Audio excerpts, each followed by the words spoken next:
nós estamos aqui com mais uma gravação do nosso videocast Se Liga Correias e hoje eu vou fazer uma entrevista com a Tatiana Werneck.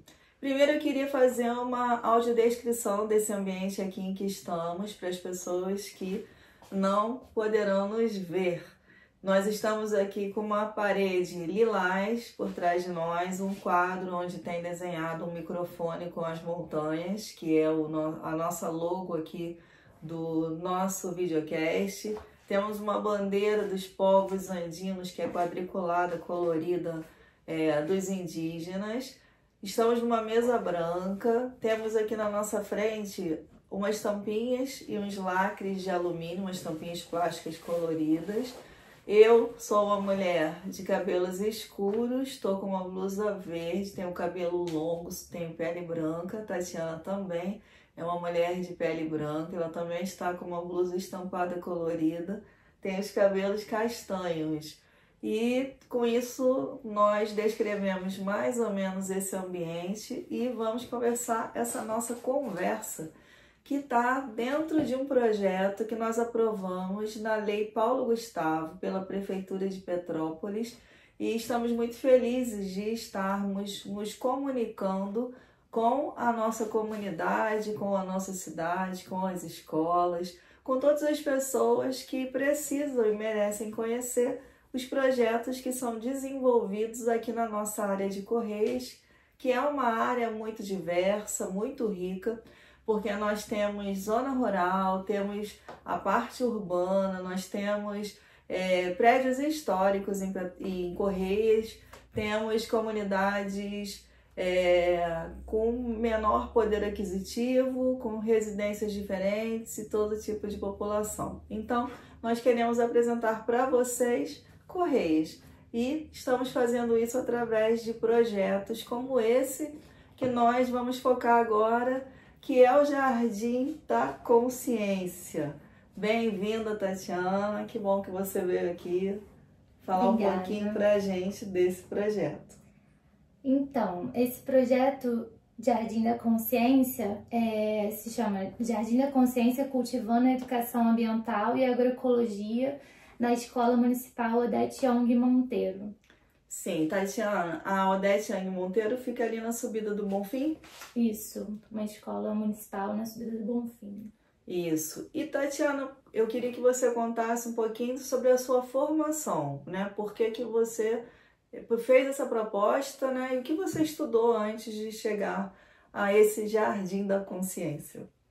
Então, eu sou formada em zootecnia, e aí lá na Rural, na Universidade Federal Rural do Rio de Janeiro, que é a parte que estuda nutrição animal, principalmente. E depois o tempo foi passando, eu fiz mestrado em ciências veterinárias, sempre envolvida muito com as questões ligadas à natureza, meio ambiente, mas eu comecei a sentir muita falta de coisas que eu não tinha nessas formações, né, que era relacionada à educação. Comecei a estudar por conta própria, né, me envolvendo principalmente na área de agroecologia e comecei a me interessar muito na parte de educação, né. E aí eu decidi fazer uma outra licenciatura, que foi uma outra graduação, que foi a licenciatura em Ciências Agrícolas. Então já é uma parte que estuda mais as questões mais técnicas de plantio, de educação do campo, educação em escolas técnicas. E aí eu comecei a me encontrar mais nessa profissão, assim, né? Eu comentei aqui com a Tatiana que a gente está conversando, espero que com muitas pessoas, que muitos alunos de várias escolas estejam assistindo o nosso videocast, porque nós vamos disponibilizar esse link para muitas pessoas, porque queremos que cada vez mais pessoas conheçam o nosso bairro, conheçam a comunidade, principalmente conheçam e copiem os bons projetos, né? Porque tudo que a gente traz aqui é um exemplo, né? Nós admiramos antes para trazer de exemplo para vocês que estão nos assistindo. E eu perguntei para a Tatiana o que é a agroecologia, para ela explicar para a gente, né? Então, a agroecologia, ela ainda não é bem definida assim, o termo, né? Mas é uma ciência, mas também uma prática de, de maneiras de como usar o solo de forma mais sustentável, de forma que não degrade tanto o meio ambiente, que diminua os impactos causados pelo ser humano no plantio. Então, existem várias técnicas que são praticadas e, inclusive, existe dentro da agroecologia, né, o resgate, não sei se é exatamente o termo usado, dos saberes populares, então, dos saberes populares e ancestrais. Então, como que os povos indígenas cultivam e cultivavam, como é que os povos tradicionais, quilombolas. Então, não é simplesmente uma técnica que é somente estudada dentro de uma universidade e levada para o campo, é também a integração dos saberes, né, de todos os saberes para usar da melhor forma que cause menos impacto ao meio ambiente. Então, isso que a Tatiana está dizendo, eu acho que é super interessante e super importante, porque realmente, assim, se a gente parar para pensar nos tempos idos, lá no antigamente, né, nos indígenas, nos quilombolas, lá na África, lá nos outros povos, os povos até mais antigos do que esses que acabei de citar, como essas pessoas faziam para cultivar seus alimentos, manter aquilo longe até das pestes, né? Porque existem insetos sempre, existem sempre os predadores, né? E como é que eles faziam isso? Era um manejo natural. Hoje se inventou o agrotóxico, né? Então a pessoa vai ali, compra um pesticida e ela acaba salvando a sua verdura, mas degradando o meio ambiente. Eu acho que eu entendi isso, né? Estou tentando aprender também aqui como vocês. Mas existem técnicas, e o que a Tatiana está dizendo que é importante, que vem dessa sabedoria popular, essa sabedoria dos ancestrais, e as pessoas às vezes querem inventar a roda, né? Elas querem inventar uma coisa que alguém já fez, já praticou. Antigamente deu certo, e esse resgate é importante, porque traz também esse conhecimento popular, né? Tem pessoas que até se curam com chás, né, Tatiana? Exatamente. Por conta dessa sabedoria. Isso, aí na agroecologia tem essa integração de saberes, né? Porque às vezes tem uma vizinha que prepara o solo de tal forma, ou faz os alimentos de tal forma, os chás de tal forma, ou utiliza alguma forma de controle ali biológico, ou controle com águas de cinzas, enfim, tem uma infinidade de saberes ali que precisam ser compartilhados. Então, a agroecologia tem muito a ver com esse compartilhamento de saberes, mas também com a segurança alimentar, com a valorização dessa cultura local e respeitando sempre a agrobiodiversidade. Então, pensando em todas as questões ecológicas, né, todas as relações ecológicas que existem nesse agroecossistema. Agora ela falou difícil, hein? Agroecossistema. Traduz pra gente que é leigo. Que no agroecossistema são todas as relações que existem naquele ambiente. Então, desde os seres vivos que tem ali presentes. As pessoas, os animais, as plantas. Exatamente. Faz esse conjunto. Esse conjunto chamado agroecossistema. Sim, é o sistema onde todos nós habitamos, né? E junto com esses outros seres vivos também, né? E e até sobre os fenômenos, né? Porque a gente também está aí suscetível a esses fenômenos. E aqui na região onde esse projeto é desenvolvido, que é o Bonfim, né? Ele é uma região que traz as verduras, né, flores, ela supre muito da necessidade da cidade em vários pontos, né? Não sei quantificar a quantidade que é fornecido daqui para a cidade, mas é muito grande, né? As plantações são enormes. Então, eu acho que é de suma importância que projetos como esse estejam acontecendo em lugares rurais também da nossa cidade, porque A gente, quando conhece o centro da cidade, nem sabe o quanto nós temos de plantações, não é só aqui no Bonfim, mas em algumas regiões, no Brejal, na Posse, né? No Caxambu, várias plantações. E será que essas pessoas sabem manusear isso? Então, trazer isso para as escolas, né, para que isso seja aprendido desde a criança menor, ela já crescer dentro dessa consciência, eu considero muito importante. Fala por que você quis fazer o Jardim da Consciência, Tatiana.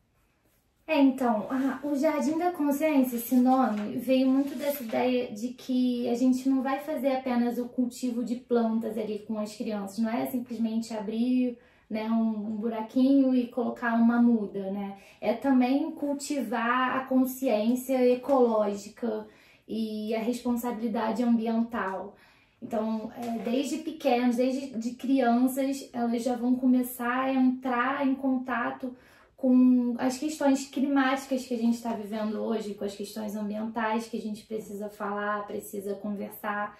E pensando nisso tudo, né, diante dos meus estudos que eu fiz na licenciatura em Ciências Agrícolas, a gente está atravessando uma crise socioambiental que está associada a esses diversos problemas, né, como escassez de recursos naturais, extinção de espécies, secas, poluição do ar, da água, do solo, poluição por degradação do solo, contaminação por pesticidas, agrotóxicos, insegurança alimentar, fome. Isso tudo entra dentro de um contexto ambiental e socioambiental que precisa ser falado, precisa ser visto, precisa ser pensado. E aí entra essa parte de uma educação ambiental também crítica, né? Não é simplesmente estar ali e plantar, mas entender a importância desse ato de plantar, a importância do ato de se alimentar. Então... E de se alimentar muitas vezes de recursos naturais que a natureza, se a gente cultivar, ela dá pra gente, né?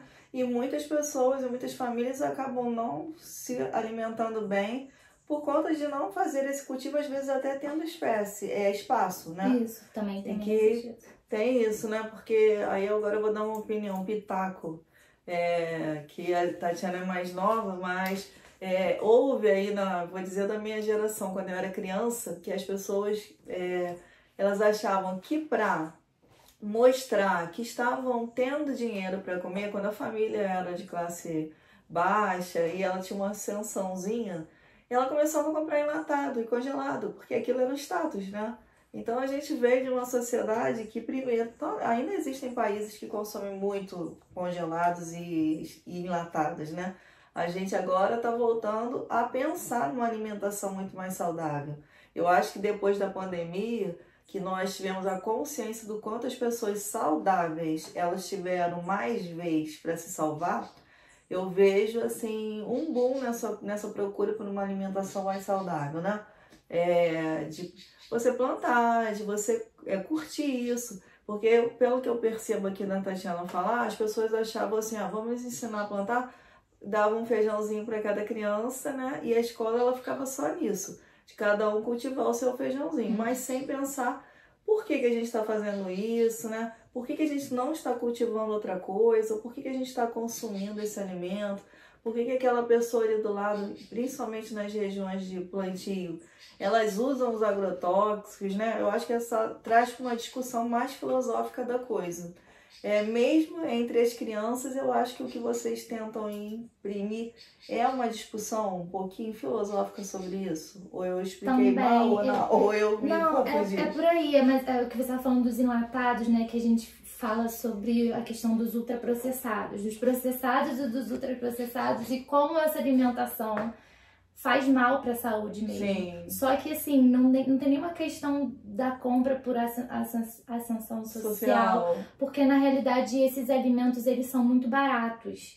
Então, às vezes é muito mais fácil comprar um pacote de biscoitos de chocolate ao invés de comprar uma fruta, que às vezes pode estar quase no mesmo preço. É quase no mesmo preço, sabe? Assim, mas tem a questão do paladar que é modificado também. Então, né, a gente está o tempo todo sendo empurrados para consumir esses tipos de alimento que na realidade não fazem bem para a saúde. E os alimentos que fazem bem para a saúde, que nascem na terra, e a gente, né, tem até facilidade de ter isso mais próximo da zona rural, mas indo em feiras agroecológicas, a gente consegue tá consumindo alimentos mais saudáveis, né? E a gente precisa desse esforço também da mudança do paladar, porque a gente está muito habituado agora, né? A gente vai fazer um macarrão, a gente compra molho de tomate, sendo que a gente pode fazer um molho de tomate com os próprios tomates. Então, assim, a gente foi perdendo isso com a própria aceleração, assim, da vida, né? Do trabalho, da correria, e a gente vai trazendo vários outros problemas que a gente não percebe, que é a obesidade, que é, principalmente, né? Questões de segurança alimentar mesmo, né? Todas essas coisas. E aí, todos esses problemas que eu ressaltei, né, que estão ligados, não tem como negar que as ações humanas, elas estão interferindo diretamente no equilíbrio ambiental do planeta. Então, por isso a consciência, né, da gente despertar essa consciência de o que a gente pode fazer para poder mudar, né?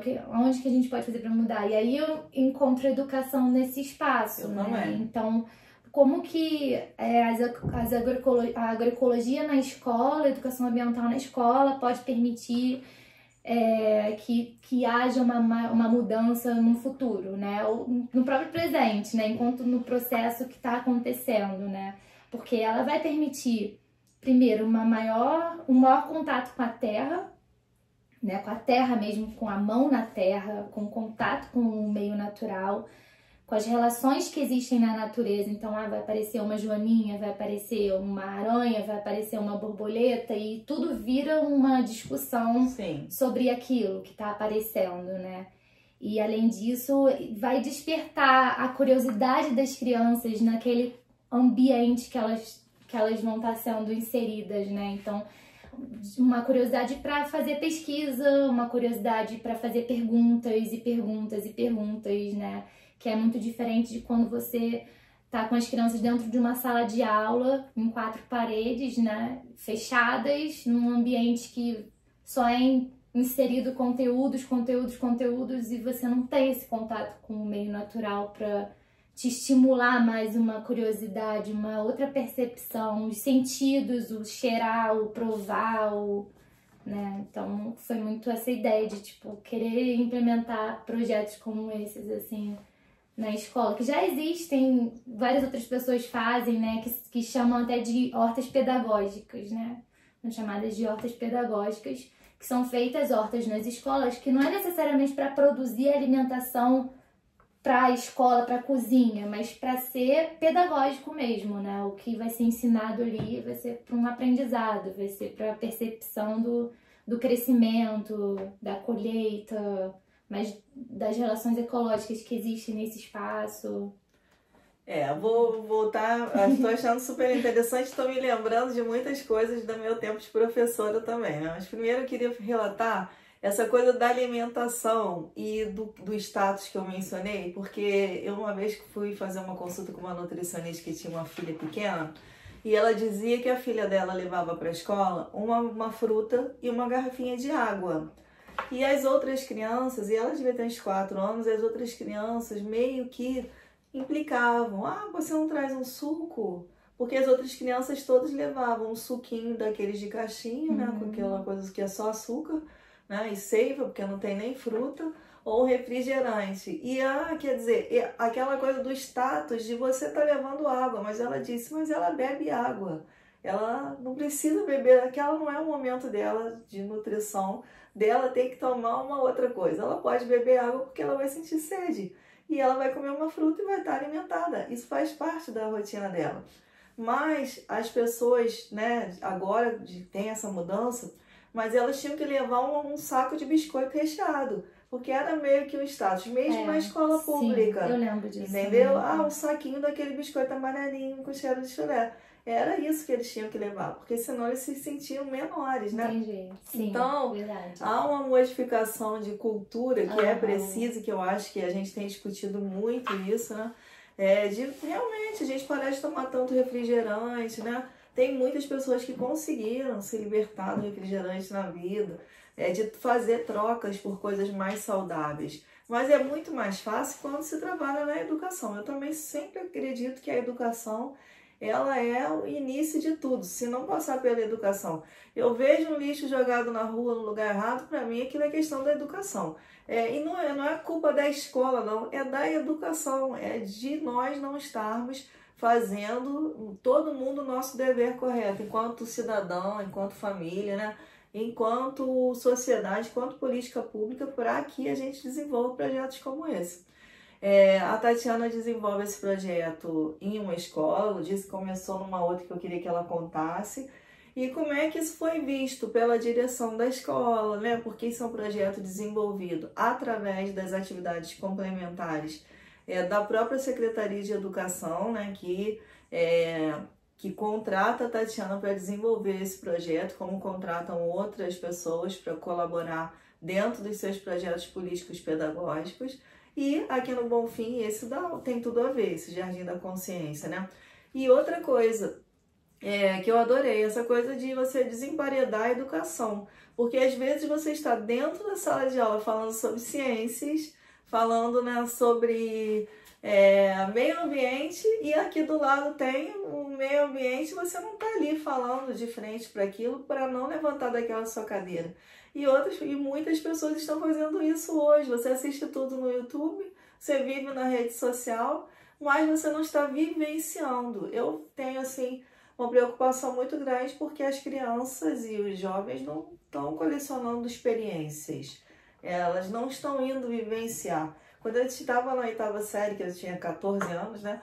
Nós pegamos uma mochila e fomos acampar na casa de uma amiga, as pessoas ali de 13, 14 anos, só para ter a experiência de acampar. A gente não foi acampar em algum lugar diferente, era até no Vale do Cuiabá. Mas ela morava lá no meio do mato e a gente foi no quintal da casa dela, tudo bem. Mas a gente teve uma experiência. E eu me preocupo que experiências essas pessoas estão tendo em casa agora, né?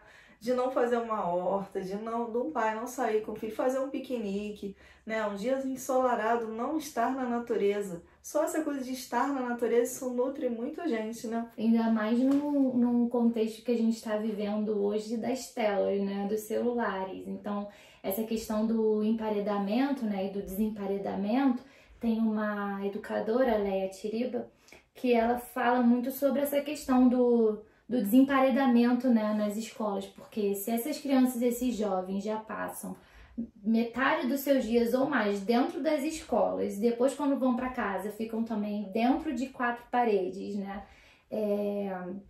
e elas vão perdendo toda essa conexão com o meio natural, porque quando elas de repente, ou a grande maioria vai para casa e já tá com o celular na mão, tá havendo uma desconexão muito grande com o meio natural. E ela também ressalta que a maioria das creches onde ela fez o estudo dela, ela percebeu que são cimentadas e que são com muros altos e as janelas altas. Então, parece que é tudo para distanciar cada vez mais a relação intrínseca que nós temos com a natureza, né? E o quanto que isso vai gerando vários problemas psicológicos, psicomotores, por estar emparedados. Então, essa questão do desemparedamento, que já acontece em muitas escolas, né, é de justamente estar conseguindo levar essas crianças para viver e experienciar nesses ambientes naturais, onde elas possam ter contato com a água, com a terra, com a planta, com os insetos, e dali surgem muitas questões, muitas perguntas, maravilhamento. Realmente assim, você vê na prática que realmente acontece, sabe? E vê como faz falta na vida dessas crianças, né? E você ainda faz esse projeto. A Tatiana, ela vem a Petrópolis, ela faz esse projeto uma vez por semana, né? Então ela tem aqui um dia e ela faz essa vivência com esses alunos. Eu quero que ela conte agora como é que esses alunos se comportam. Mas ela está zona rural, que a gente aqui mal bem tá. Imagina isso com as pessoas que vivem dentro de um apartamento, né? Do 8º andar, ter essa experiência, né?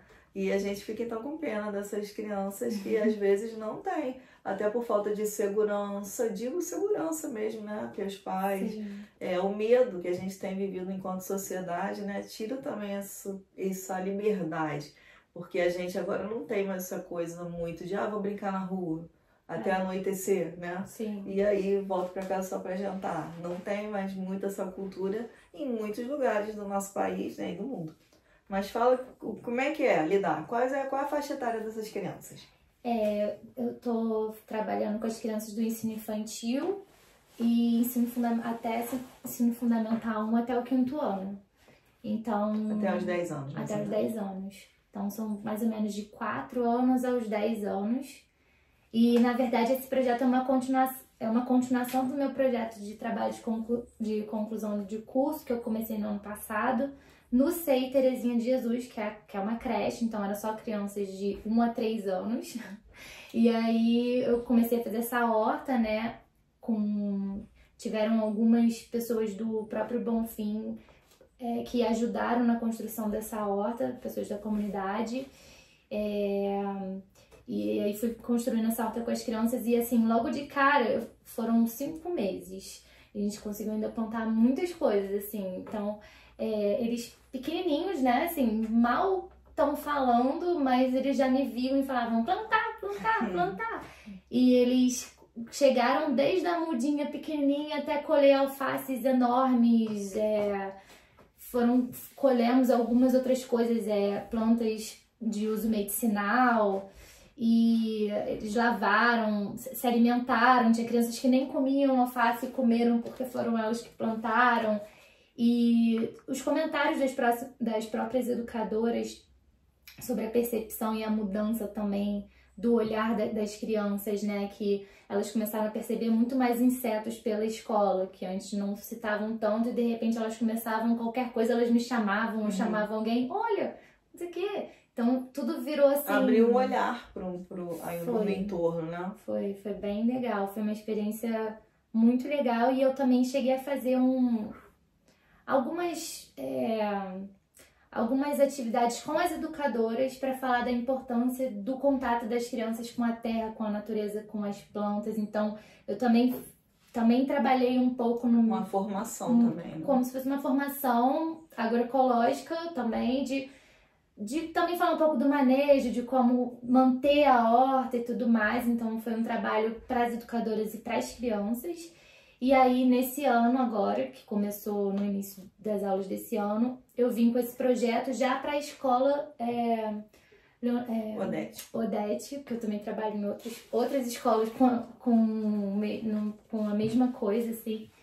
E aí, agora pegando os mais velhos, né? Aliás, eu já trabalhava com os alunos do 2º ano da Odete, eu pegava sempre eles e levava. Aí agora eu abrangi para todas as turmas da Odete, né?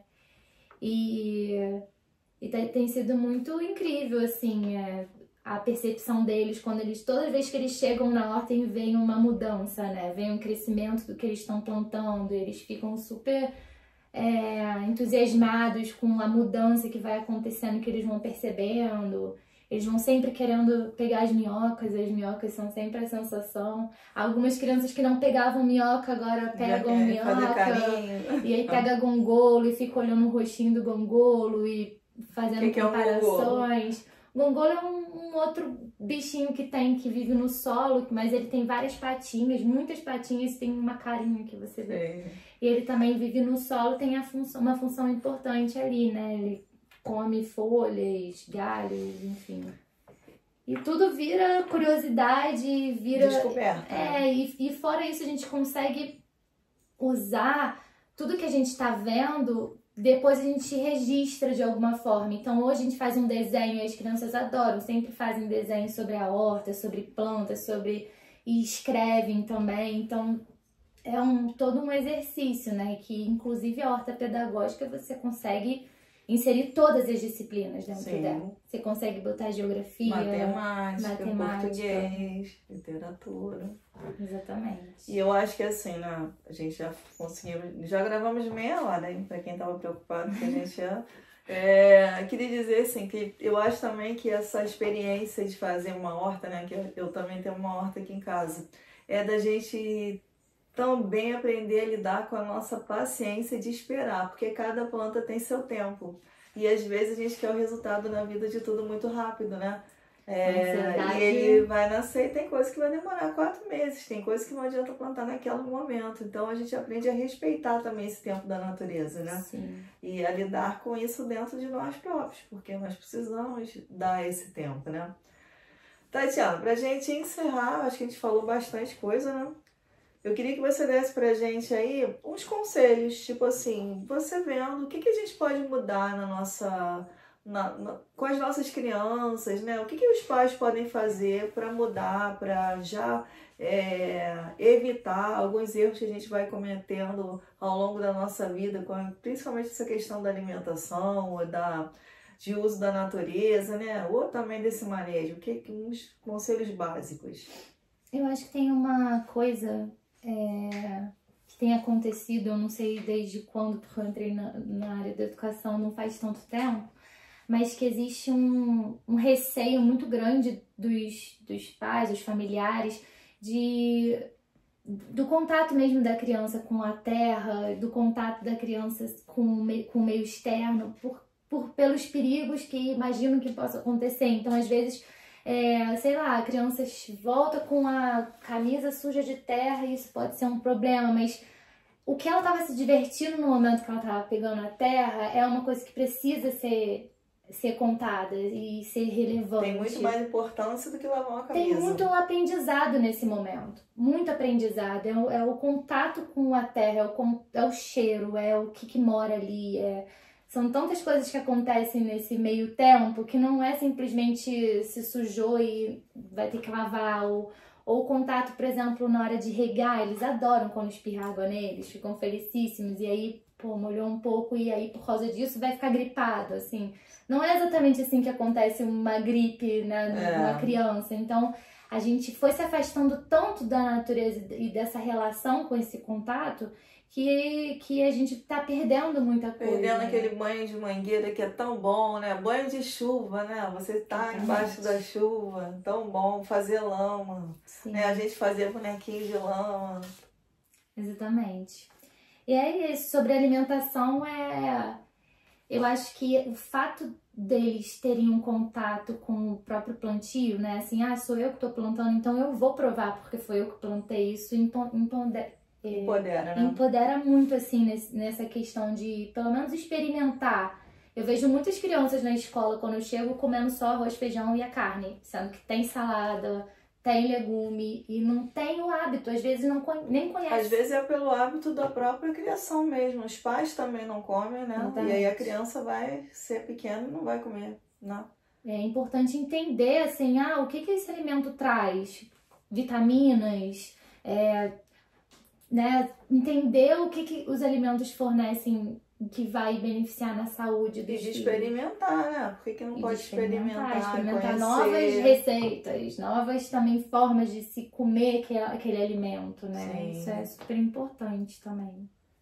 Isso aí, gente. Então, eu adorei essa conversa aqui com a Tatiana Werneck sobre o Jardim da Consciência. Espero que depois disso todo mundo saia para brincar, leve seu filho aí para brincar na lama, para brincar na praça, porque até isso eu vejo aqui na gente tem uma praça em Correios e eu conheço várias pessoas que nunca levam suas crianças. Eu vejo as pessoas indo e vindo, vão ao mercado, saem do mercado e eu fico perguntando para mim mesmo, cadê essa criança que não tá num domingo junto com esse pai que vai no mercado para brincar um pouquinho na praça, né?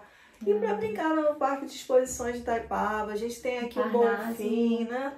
Tem o nosso parque aqui, a Cachoeira. Vencer um pouquinho essa resistência da nossa vida, porque a nossa vida também está na tela, infelizmente. Isso nós não estamos criticando somente a criança que está no celular o tempo inteiro. Os pais também estão, né? Eu também estou trabalhando o tempo inteiro, a gente está aqui gravando com o celular. Quer dizer, a gente é dependente totalmente disso. Mas, naquele momento que nós pudermos guardar esse objeto, deixar ele no mudo e viver uma experiência com uma criança ou viver a nossa própria experiência de adulto, pegar um livro, sentar na natureza, né? E tomar vitamina D do sol mesmo, direto, eu acho que a gente tem que reavaliar nossas atitudes com o nosso bem-estar no mundo. Essa da alimentação aqui em casa, a gente se alimenta super natural. Eu tô mostrando aqui pra Tatiana meus inhames, né, que a gente colheu hoje, e é uma maravilha quando a gente vê assim as nossas frutinhas nascendo, nossas amoras, né, É tão boa essa experiência, e você pode fazer isso até para começar num vaso com a criança, né? E essa experimentação ela é muito importante. Tatiana, obrigada então por essa conversa. Obrigada. Parabéns por esse trabalho maravilhoso. Manda foto pra gente que a gente quer colocar nessa matéria. Vou mandar. Tem até um vídeo que eu posso mandar no finalzinho, assistir. Isso aí, gente. Um beijo pra vocês. Terminamos mais uma sessão do nosso videocast Se Liga Correias. Horta Pedagógica Agroecológica, SEI Terezinha de Jesus Lima e Escola Municipal Odete Young Monteiro, 2º ano do ensino fundamental. A agroecologia é o conjunto de conhecimentos científicos e saberes dos povos indígenas, quilombolas e camponeses. Baseado em princípios ecológicos e valores culturais, a produção de alimentos é realizada através de práticas agrícolas que causam menos impacto e maior harmonia com o ecossistema. Não utiliza veneno e nem adubos químicos. A agroecologia na escola permite às crianças terem um maior contato com a terra e a entender de onde vêm os alimentos e como a natureza funciona, incentivando a curiosidade de pesquisar e entender através de suas próprias vivências. Além de estimular uma alimentação mais saudável, preservar nossa biodiversidade,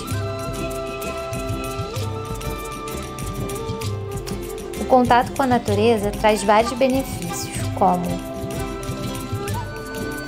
cognitivo, estimula a criatividade, propicia o maravilhamento e a cooperação. Físico, desenvolvimento neuropsicomotor, dias mais ativos fisicamente e adoece com menor frequência. Emocionais e sociais, sensação de paz e harmonia, reduz o estresse, estimula a autonomia, autodisciplina e autocontrole. Essas foram algumas atividades desenvolvidas na horta. Mutirão comunitário, explorando os sentidos, tato a olfato, procurando os seres que vivem na terra, plantio das plantas de uso medicinal, plantio de hortaliças,